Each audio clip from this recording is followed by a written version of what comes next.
Hey everyone, welcome to Civil Index and this is Pujita. This is our 20th video of Indian Polity series and మన past video లో union government and union గవర్నమెంట్లో parliament Lok Sabha Rajya Sabha పార్లమెంట్లో ఉన్న houses Lok Sabha Rajya Sabha and president గురించి చూసాం కదా. Followed by ఈరోజు state government గురించి చూద్దాం. సో స్టేట్ గవర్నమెంట్ ఏ పార్ట్లో కవర్ అయింది? పార్ట్ 6 అండ్ ఇందులో 6 చాప్టర్స్ ఉన్నాయి. యాజ్ యూనియన్ గవర్నమెంట్లో ఉన్నట్టు ఇందులో కూడా చాప్టర్ వైజ్ ఉంటాయి. ఓకే, సో ఏదైనా స్టేట్ బేస్ అయింది 3 పిల్లర్స్ అని ఆల్రెడీ మనం పాస్ట్ వీడియోస్లో మాట్లాడుకుంటూ వచ్చాం కదా. ఒకటి legislative, executive and judiciary. Legislative ఏం చేస్తారు? లాస్ మేక్ చేస్తారు. ఎగ్జిక్యూటివ్ ఆ లాస్ని ఎగ్జిక్యూట్ చేస్తారు. జ్యుడిషియరీ సో వీళ్ళదేంటి దాన్ని రివ్యూ చేసే work is for judiciary. Okay, so ఇప్పుడు స్టేట్ గవర్నమెంట్లో లెజిస్లేటివ్ లాస్ ఎవరు చేస్తారు? ఈ లాస్ చేసే వాళ్ళ దాంట్లో 2 హౌసెస్ ఉంటాయని చెప్పుకున్నాం కదా. సో ఇలా 2 హౌసెస్ ఉండడాన్ని ఏమంటాం? లెజిస్లేటివ్లో 2 హౌసెస్ ఉంటాయి. ఇలా 2 హౌసెస్ ఉన్నదాన్నే బైకామెరలిజం అంటారు. ఆల్రెడీ మనం డిస్కస్ చేసాం. సో యూనియన్ లెవెల్లో 2 హౌసెస్ ఏంటి? ఒకటి upper house and lower house. Nothing but upper house is Rajya Sabha, lower house is Lok Sabha. So we finish this. Now స్టేట్కి వచ్చేసి స్టేట్లో అన్ని స్టేట్స్లో బైకామెరలిజం ఉండదు. ఓకే, ఫస్ట్ ఆఫ్ ఆల్ మనకి లెజిస్లేటివ్లో స్టేట్ లెజిస్లేటివ్లో ఉన్న హౌసెస్ ఒకటి assembly and then we have legislative council, legislative assembly and legislative council. Okay, అయితే మనకి మన అన్ని స్టేట్స్లో ఈ బైకామెరలిజం ఆర్ 2 హౌసెస్ ఉండవు. Only 6 states of our India has this బైకామెరలిజం. ఆ స్టేట్స్ ఏంటి అంటే AP, Karnataka, Maharashtra, Uttar Pradesh, Bihar and Telangana. Okay, ఈ 6 స్టేట్స్కి మాత్రమే బైకామెరలిజం అంటే 2 హౌసెస్ ఉన్నాయి. Rest of all have only 1 house, that is యూనికామెరల్ system అంటారు దాన్ని. ఓకే, దీన్ని బైకామెరల్ సిస్టమ్ అంటారు. So only 6 states of India have this bicameralism system. అందులో అవేంటి? AP, Karnataka, Maharashtra, UP, Bihar and Telangana. Okay, so now in our class we will learn about గవర్నర్ని ఎలా elect చేసుకుంటాం. So governor హోదాకి కావాల్సిన క్వాలిఫికేషన్స్ ఏంటి? గవర్నర్కి కావాల్సిన క్వాలిఫికేషన్స్ ఏంటి అండ్ ఆయనకున్న స్పెషల్ పవర్స్ ఏంటి, ఇవన్నీ డిస్కస్ చేద్దాం. And every point is important. So ఏదో ఒక రకంగా ఎగ్జామ్లో అడిగిన క్వశ్చన్స్ని చేసి ఒక నోట్స్ ప్రిపేర్ చేసి చెప్తున్నా. So every point is important. Every పాయింట్ని గుర్తుపెట్టుకోవడానికి ఆర్ నోట్ చేసుకోవడానికి ట్రై చేయండి. ఓకే, సో మన స్టేట్ గవర్నమెంట్లో state legislative, state executive and state judiciary. So state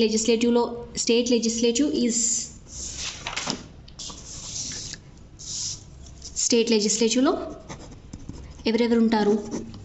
first of all యూనియన్ని రివైజ్ చేసుకుందాం. President, lower house and upper house కదా. So స్టేట్లో governor, state legislative assembly and legislative council. So ఇందులో ఎలా అయితే 3 parts ఉన్నాయో స్టేట్లో కూడా 3 పార్ట్స్ ఉంటాయి.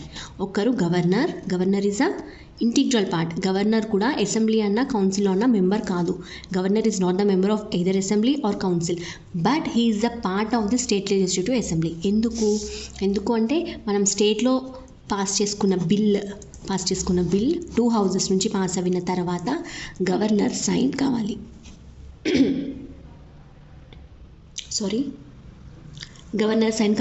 అలా గవర్నర్ సైన్ అవ్విన తర్వాత మాత్రమే ఆ బిల్ లా అవుతుంది. So the governor is the integral part of the state legislative assembly, but he is not the member of either assembly or council. Okay, so first ఇప్పుడు governor గురించి మాట్లాడుకుందాం. సో governor గురించి cover అయ్యే articles ఏంటి? Article 153 to 167. ఈ articles governor గురించి మాట్లాడతాయి. Okay, he is the head of the state. అంటే ఎవ్రీ స్టేట్కి ఒక హెడ్ ఉంటారు, that is governor. So all the powers are vested in the name of governor. State నుంచి ఎలాంటి ప్రోగ్రామ్ చేయాలన్నా, ఎలాంటి ఇంప్లిమెంట్ చేయాలన్నా అవన్నీ powers were vested with the governor. మన స్టేట్ని రిప్రజెంట్ చేసేది గవర్నరే. Okay, he is a nominal authority, he is a nominal executive authority.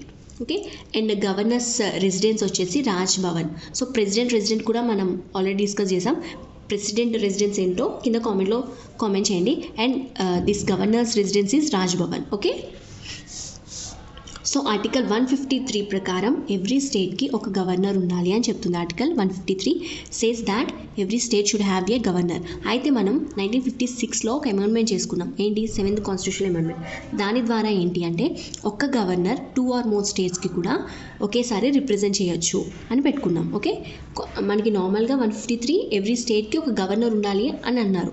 7th constitution amendment యాక్ట్లో ఏం చేసుకున్నామంటే ఒక గవర్నర్ 2 or more స్టేట్స్కి కూడా ఒకేసారి ఉండొచ్చు అని ఒక అమెండ్మెంట్ చేసుకున్నాం. Okay, and these area is more important qualifications. So governor qualifications ఏంటి? గవర్నర్ని అపాయింట్ చేసేది ఎవరు? Appointed by president. President appoint చేస్తారు. President of India will appoint the governor of a state. Oath ఎవరిస్తారు అంటే రెస్పెక్టివ్ స్టేట్ హైకోర్ట్స్ ఉంటాయి కదా, high court judge, chief judge, respective state high court chief judge మన గవర్నర్కి ఓత్ ఇస్తారు. సో అతనికి should complete 35 years of age. 35 years of age complete అవ్వి ఉండాలి. అండ్ ఆల్సో రెసిగ్నేషన్ ప్రెసిడెంట్కే ఇస్తారు. సో అపాయింట్ చేసేది ప్రెసిడెంటే, రెసిగ్నేషన్ అతను వెకేట్ అవ్వాలి అంటే అతని రెసిగ్నేషన్ కూడా ప్రెసిడెంట్కే ఇవ్వాలి. And oath is more important. State high court ఏదైతే అతను ఏ స్టేట్ అయితే గవర్నర్ ఉంటారో ఆ state high court chief judge oath ఇస్తారు. And he should complete 35 years. So ఈ ఏజ్ అనేది ఒక్కొక్కరికి ఒక్కొక్కలా ఉంది. ఇప్పుడు ప్రెసిడెంట్కి ఒకటి, వైస్ ప్రెసిడెంట్కి ఒకటి, పిఎంకి, లోక్సభ మెంబర్స్, రాజ్యసభ మెంబర్స్, అలా అందరికీ ఒక్కొక్క ఏజ్ లిమిట్ ఉంది. కాబట్టి స్ట్రెస్ చేసే పాయింట్ ఇది, ఎగ్జామ్లో స్ట్రెస్ చేసే పాయింట్ ఇది అవుతుంది. సో మన గవర్నర్స్కి he should complete 35 years to participate or to he is eligible for governor. Okay, తన టర్మ్ ఎంత? 5 years. అంటే తన ఓత్ తీసుకొని ఆఫీస్లోకి ఎంటర్ అయిన డే నుంచి 5 years వరకు అతను eligible. Okay, he or she eligible as a governor. So 5 years time and 5 years term అని ఏ ఆర్టికల్ చెప్తుంది? 156 article. Okay, and these points are very important. Oath ఎవరు ఇస్తున్నారు, ఎంత ఏజ్ కంప్లీట్ అవ్వాలి, రిజిగ్నేషన్ ఎవరికి ఇస్తున్నారు, అండ్ అపాయింట్ ఎవరు చేస్తారు. ఓకే, సో అతనికి కొన్ని పవర్స్ ఉన్నాయి. ఆ పవర్స్ ఏంటి మాట్లాడదాం. అండ్ ఆర్డినెన్స్ అంటే ఏంటి? We discussed about ordinance many times. For suppose మనకి బిల్ పాస్ అవ్వాలి అంటే you should pass Lok Sabha or Rajya Sabha, మన యూనియన్లో అయితే ఆర్ స్టేట్స్లో అయితే రెస్పెక్టివ్ అసెంబ్లీ ఆర్ కౌన్సిల్. ఒకసారి కౌన్సిల్ ఉంటే, లెజిస్లేటివ్ కౌన్సిల్ ఉంటే అది కూడా పాస్ చేయాలి. బట్ వీళ్ళు పాస్ చేయాలి అంటే డిస్కషన్స్ పెట్టుకుంటారు, ఓట్స్ పెట్టుకుంటారు. It will take time, right? So మనకి ఒక బిల్ పాస్ చేయడానికి ఈ డిస్కషన్ పెట్టే అంత టైం లేదు అంటే వీళ్ళు గ్యాదర్ అయ్యే టైం లేదు, అది గ్యాదర్ అయ్యే టైం కాదు. సో కానీ నాకు ఒక బిల్, ఒక లా చేయాలి నేను. ఫర్ డిమాండ్ ఉంది ఆర్ ఫర్ పీపుల్ కన్వీనియన్స్ ఒక లా నేను చేయాలి అనుకుంటున్నా. అప్పుడు ఏం చేస్తారు అంటే యూనియన్ లెవెల్లో అయితే ప్రెసిడెంట్, స్టేట్ లెవెల్స్లో అయితే గవర్నర్ ఈ లాని ఆర్డినెన్స్ ద్వారా పాస్ చేస్తారు. ఓకే, ఈ లా ఆర్డినెన్స్ ద్వారా పాస్ చేస్తారు. అయితే ఈ లా అనేది ఎప్పుడన్నా ఉండొచ్చా అంటే లేదు. 6 months మాత్రమే దీని వ్యాలిడిటీ. ఈ 6 months తర్వాత ఎయిదర్ ఈ Lok Sabha and Rajya Sabha or this యూనియన్లో అయితే, స్టేట్స్లో అయితే ఈ అసెంబ్లీ అండ్ కౌన్సిల్ పాస్ చేస్తే ఆ లా అనేది ఫర్దర్ కంటిన్యూ అవుతుంది.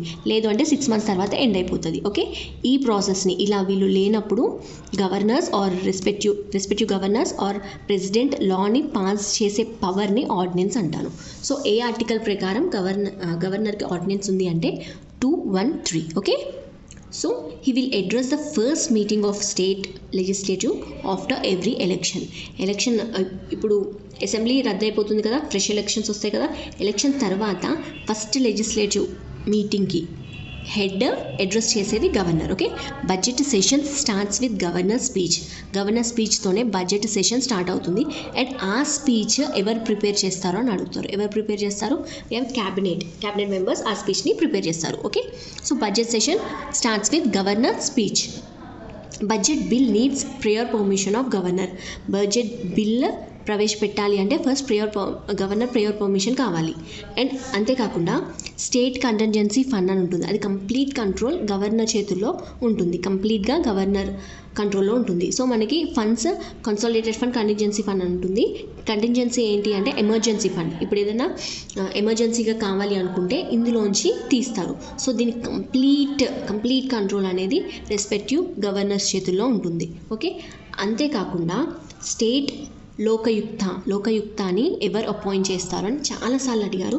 And the governor will appoint the Lokayuktas అంటే జనరల్ ఎవరంటే లైక్ స్టేట్లో కరప్షన్ గురించి ఇన్వెస్టిగేట్ చేసే కమిటీ టైప్. సో వీళ్ళని అపాయింట్ చేసేది గవర్నర్. అయితే వీళ్ళ టర్మ్ అంటే ఎన్ని ఇయర్స్ అని టర్మ్ మాత్రం డిసైడ్ చేసేది central government. Okay, Lokayuktas was appointed by the governor. గుర్తుపెట్టుకోండి, లైక్ లోకయుక్తాస్ ఎవరు అపాయింట్ చేస్తారు? గవర్నర్, సీఎం, పిఎం అని అలా అడుగుతారు. So was appointed by the governor. ఇంకా governor will be the vice chancellor of state universities. So governor by డిఫాల్ట్గా governor ఎవరు ఉంటారో వాళ్ళు ఆ రెస్పెక్టివ్ స్టేట్ యూనివర్సిటీస్ ఉంటాయి కదా, వాటికి వైస్ ఛాన్సలర్ ఉంటారు. అండ్ ఛాన్సలర్ ఉంటారు.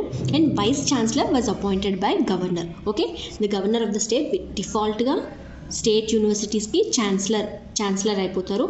And vice chancellor was appointed by him. Okay, and ఇతను చాలా అపాయింట్మెంట్స్ అంటే చాలా వాటికి అపాయింట్మెంట్స్ చేసేది గవర్నరే. And main important things state finance commission and election commission articles కూడా ఇంపార్టెంట్. సో వీళ్ళని అపాయింట్ చేసేది గవర్నరే. సో ఈ టూ మాత్రం చాలా ఇంపార్టెంట్. అంతేకాదు మన చీఫ్ సీఎంని, కౌన్సిల్ ఆఫ్ మినిస్టర్స్ని కూడా అపాయింట్ చేసేది ఎవరు? గవర్నరే. సో సీఎంని అపాయింట్ చేస్తారు. అండ్ సీఎం సజెషన్ మీద కౌన్సిల్ ఆఫ్ మినిస్టర్స్ని కూడా తీసుకుంటారు.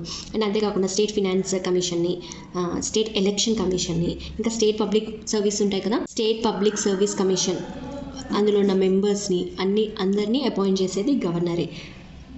సో నేను లాస్ట్కి ఒక లిస్ట్ ఇస్తాను. ఆ లిస్ట్లో ఉన్న అన్ని అపాయింట్ చేసేది గవర్నర్. అండ్ మెయిన్గా మీరు ఈ 2 అయితే గుర్తుపెట్టుకోవాలి, లైక్ ఆర్టికల్స్ కూడా గుర్తుపెట్టుకోనికి ట్రై చేయండి. So this is about the governor, the brief description. So make sure ఇవి చూడండి. సో మెయిన్గా అపాయింట్ ఎవరు చేస్తారు, ఓవర్ ద ఇయర్, ఎంత year age qualification and resignation ఎవరికి ఇస్తారు, టర్మ్ ఎంత, వాళ్ళకున్న స్పెషల్ పవర్స్ ఏంటి, ఆర్డినెన్స్ ఆర్టికల్ ఏంటి. సో అగైన్ లోకయుక్త రీసెంట్గా అడిగిన క్వశ్చన్ అండ్ ఇవన్నీ చూడండి. So this is for today. And in our next class we will see about state legislative assembly and council. Okay, ఈ రెండింటి గురించి చూద్దాం in our next class. Hope you like this video. If so do share and subscribe to civil index and likes కూడా ఇవ్వండి and Boost me up to do more. Thank you.